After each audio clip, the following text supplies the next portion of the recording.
नमस्कार, जय माता दी। मैं हूं आपकी अपनी लाइफ डिज़ाइनर आचार्य जीतू सिंह। बात करेंगे कि सोलर एक्लिप्स की यानी सूर्य ग्रहण की। ये आखिरी ग्रहण है 2020 का, लेकिन ये भले ही भारत में दृश्य नहीं है, बट इसका बहुत बड़ा प्रभाव पड़ सकता है।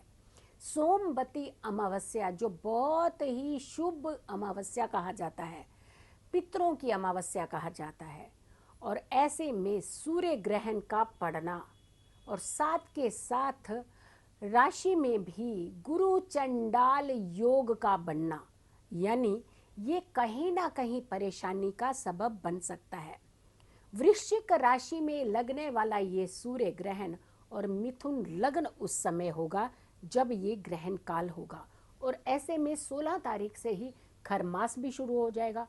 कुल मिलाकर के ये सिचुएशन बेहद खतरनाक साबित हो सकती है। अब बात आती है कि ग्रहण यहाँ नहीं दिख रहा। अगर यहाँ नहीं दिख रहा तो भी आपका प्लैनेट तो पीड़ित है, प्लैनेट तो आपका बुरी अवस्था में है। तो ऐसे में जब जब मुख्य प्लैनेट, जब जब मुख्य ग्रह पीड़ित होते हैं तो वो आपके जीवन में कुछ गहरा प्रभाव डालते ही हैं। अब हम बात करते हैं कि ये आखिरी सूर्य ग्रहण वैसे भी 2020 कुल मिलाकर के हर किसी के लिए अच्छा साबित नहीं हुआ, यानी ये खराब ही साबित हुआ। चाहे हम फाइनेंस की कंडीशन को देखते हैं, आर्थिक व्यवस्था को देखते हैं, जान माल को लेकर के देखते हैं, या फिर हम हेल्थ इश्यूज़ को लेकर के देखते हैं, या फिर आपके वर्क को लेकर के देखते हैं, बिजनेस को लेकर के देखते हैं, बच्चों की एजुकेशन को लेकर के देखते हैं। बदलाव इतने ज़्यादा हुए हैं इस दौरान, लेकिन आज तक कहीं संभलने का वो मौका ही नहीं मिल रहा। ऐसे में सूर्य ग्रहण का सोमवती अमावस्या के दौरान पड़ना और साथ के साथ अगले 2 दिन के अंदर ही खरमास का शुरू होना, यानी ऐसा महीना जहां आपने कोई शुभ कार्य नहीं करने होते हैं। तो ऐसे में एक तो गुरु चंडाल योग बनना, दूसरा सोमवती अमावस्या, तीसरा सूर्य ग्रहण, ये 3 अवस्थाएं आपकी डगमगा सकती हैं, आपके जीवन को परेशान कर सकती हैं, आपके जीवन में कुछ मुश्किलें पैदा कर सकती हैं। सिर्फ और सिर्फ अगर हम अवेयर रहते हैं, अगर हम नॉलेज बनाए रखते हैं, तो हम बहुत सारी समस्याओं से, घटनाओं से बच सकते हैं। सूर्य ग्रहण के दौरान किसी भी शुभता के कार्य को नहीं करना चाहिए। मान लीजिए अगर आप किसी कार्य को खोलने जा रहे हैं तो इस दौरान को भले ही वो यहाँ दृश्य नहीं है, लेकिन सूर्य पीड़ित है, जो कि मुख्य ग्रहों के राजा कहे जाते हैं। तो ऐसे में राजा का पीड़ित होना आपकी कुंडली के अंदर कहीं ना कहीं आपके सुखों को सेंध लगा सकता है। तो ऐसे में सिर्फ और सिर्फ आपकी अवेयरनेस ही आपका बचाव कर सकती है। और अमावस्या का समय, यानी वैसे भी कहा जाता है अमावस्या की काली रात कई बार हमारे जीवन में बहुत बड़ी परेशानियां ला सकती हैं। ऐसे में सिर्फ और सिर्फ पितरों की मुक्ति के लिए, पितरों की क्षमा याचना के लिए सोमवती अमावस्या के दिन दान स्नान खास करके किए जाते हैं। लेकिन जैसे हम सूर्य ग्रहण की बात कर रहे हैं, ऐसे में संभलने की बहुत ज़्यादा ज़रूरत है। और ख़ास करके हम अपने यंगस्टर्स को, जितने भी हमारे युवा हैं, युवाओं को बहुत संभालने की ज़रूरत है, और ऐसे में उनकी तरफ खास ध्यान रखने की ज़रूरत है।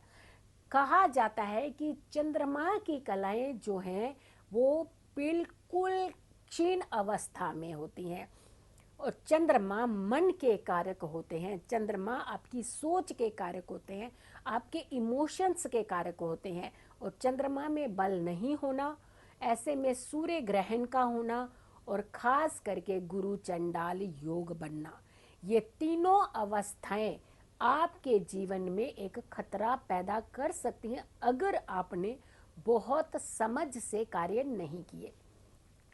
पेरेंट्स वैसे तो अपने बच्चों की तरफ खास ध्यान रखते हैं, हर कोई पेरेंट्स अपने बच्चों की हर इच्छाएं पूर्ण कर सकते हैं, हर इच्छाओं को पूरा करते ही हैं और साथ साथ उनकी तरफ रुझान और ध्यान रखते हैं। लेकिन जब कुछ इम्पॉर्टेंट ऐसे समय होते हैं जहां हम थोड़ा सा भी अगर के नज़र हटा देते हैं तो वहाँ बड़ी दुर्घटनाओं के संकेत आ जाते हैं।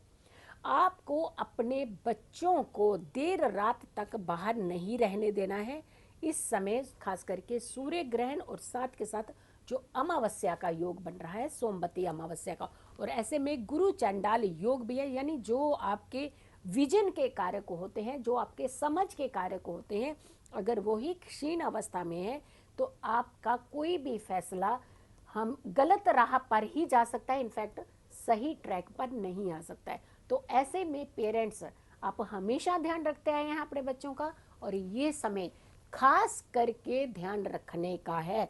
आपने अपने बच्चों को ज़्यादा देर तक अकेले नहीं छोड़ना है, और अगर 1% भी कहीं आपको डाउट है कि उनकी संगति सही नहीं है तो बिल्कुल भी बच्चों को घर से बाहर ना जाने दिया जाए। एक बात। दूसरी बात, अगर आप हो सके तो आप स्वयं थोड़ा सा साथ जा कर के बच्चों के ऊपर नज़र रखने की ज़रूरत है, यानी उन्हें रोकने टोकने की नहीं, सिर्फ थोड़ी सी निगाहें रखने की ज़रूरत होती है, और आपका निगाहें रखना ही ये बच्चों के लिए बड़ी सेफ्टी होती है। फिर आती है बात, जो व्यक्ति घर में बीमार हैं उनका खास करके ध्यान रखने की ज़्यादा ज़रूरत होती है। दवाई में कोई चूक ना करें इस समय, क्योंकि ये जो योग बन रहा है ये पॉजिटिव नहीं नेगेटिविटी की तरफ जा रहा है, ये इंडिकेशन इसके नेगेटिविटी की तरफ जा रहे हैं।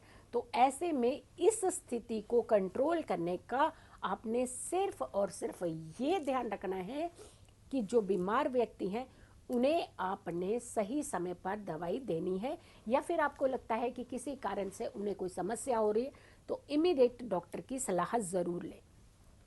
सोमवती अमावस्या के उपलक्ष्य में वृश्चिक राशि में सूर्य, चंद्र, बुध, शुक्र और केतु ये विराजमान होने से ये आपके कई सालों बाद ऐसा योग बनाए हैं जिससे आपकी जिंदगी में कुछ उथल पुथल, कुछ खतरनाक डिसीजन हो सकते हैं। गुरु चंडाल योग आपकी कुंडली में अच्छे फैसले आपको नहीं लेने देगा। अगर आप कोई बड़ी डील करने जा रहे हैं तो ध्यान रखिएगा इस समय को टाल देने में ही आपकी भलाई है, वरना कोई आपके साथ कोई स्ट्रॉन्ग पर्सनैलिटी यानी आपके घर का ऐसा व्यक्ति जो बहुत स्ट्रॉन्ग भूमिका आपके जीवन में निभाता हो, उनका सहारा लेकर के ही आपने किसी भी डील को अंजाम देना है। यानी आपने कोई भी धन से जुड़ी हुई डील अदरवाइज टाल देनी है। अगर डील करनी ही है तो अपने घर के मुख्य पर्सन का सहारा लेना बहुत ज़्यादा ज़रूरत है। अब आती है बात कि कहा जाता है, वैसे भी कहा जाता है कि हम पितरों के निमित्त अगर हम अमावस्या के समय पर कोई दान करते हैं तो ये बहुत उत्तम माना जाता है। और ऐसे में ग्रहण के दान की बात करते हैं तो ग्रहण का दान बहुत ही उत्तम माना जाता है। वैसे भी अमावस्या के दिन सोमवती अमावस्या हो और दान ना किया जाए ये होता ही नहीं है। अक्सर लोग इस समय स्नान और दान को प्रेफरेंस देते हैं, लेकिन ग्रहण भी है और सोमवती अमावस्या तो दान अवश्य करें पितरों की शांति के लिए। अब आती है बात कि पति पत्नी में अगर रिलेशंस अच्छे नहीं चल रहे हैं तो इस दौरान विवाद बिल्कुल ना करें। ये विवाद थमने वाले नहीं है, बहुत ज़्यादा बढ़ सकते हैं। एक और चीज़ हम ज़रूरी बताना चाहते हैं, जो हमारे यंगस्टर है जिनकी नई नई शादी हुई होती है, खास करके उन्हें रखना है ध्यान, सावधानी। ऐसे दौरान में बिल्कुल आपस में रिलेशनशिप नहीं करना है, क्योंकि ऐसे समय में अगर संतान की उत्पत्ति होती है तो वो संतान की उत्पत्ति किसी कारण से परेशानी में हो सकती है और आपको भी परेशानी में डाल सकती है। गुरु शनि के साथ मकर राशि में राहु और वृष का विराजमान होना, और साथ के साथ जो हमने आपको ग्रहों की युतियां बताई हैं, जो आपके सिचुएशंस बताई हैं, इस समय खास करके सावधानी रखनी है।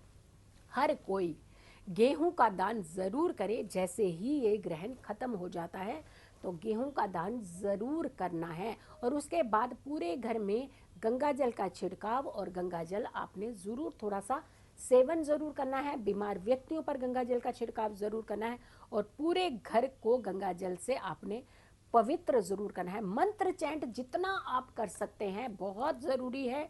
धर्म कर्म के कार्य जितना आप कर सकते हैं वो बहुत ज़रूरी है और बहुत आपके जीवन में स्टेबिलिटी देते हैं। स्टूडेंट्स, अगर आप पढ़ते नहीं हैं, आपको लगता है पढ़ाई में मन नहीं लगता है, ग्रहण के दौरान अपनी किताबें खोल लीजिए, इस बार पढ़ना शुरू कर दीजिए। यकीन मानिए जिस सब्जेक्ट से आपको फोबिया है वो आपका फोबिया दूर हो जाएगा। तो खतरनाक है, लेकिन खतरनाक में से भी आपने एक रास्ता बनाना है अपनी जिंदगी को सही ले जाने का। समय का पूरा पूरा ब्यौरा हमने अपनी दूसरी वीडियो में, सूर्य ग्रहण की वीडियो में दे चुके हैं। आप पूरी A to Z इंफॉर्मेशन वहाँ भी ले सकते हैं, लेकिन प्रिकॉशंस और योग जो बन रहे थे वो इस वीडियो के माध्यम से हम आपको बता चुके हैं। दूसरी वीडियो में कितने बजे ग्रहण शुरू होगा, कितने बजे ख़त्म होगा और कब इसका आपने समापन करना है, किस तरीके से आपने चीज़ें करनी है, वो आप मेरी दूसरी वीडियो ग्रहण की, सूर्य ग्रहण की, आखिरी ग्रहण, ये वीडियो मैं डाल चुकी हूँ। इसे आप ज़रूर देख लीजिए ताकि आपके जीवन में स्टेबिलिटी हो, कोई उथल पुथल ना हो। खुश रहिए, स्वस्थ रहिए, पॉजिटिव रहिए। पॉजिटिव रहते हैं तो हम हर समस्या से दूर रहते हैं। जल्दी हाजिर होंगे एक अच्छी वीडियो के साथ। तब तक के लिए नमस्कार और मेरे YouTube चैनल को ज़रूर सब्सक्राइब कीजिए। नमस्कार।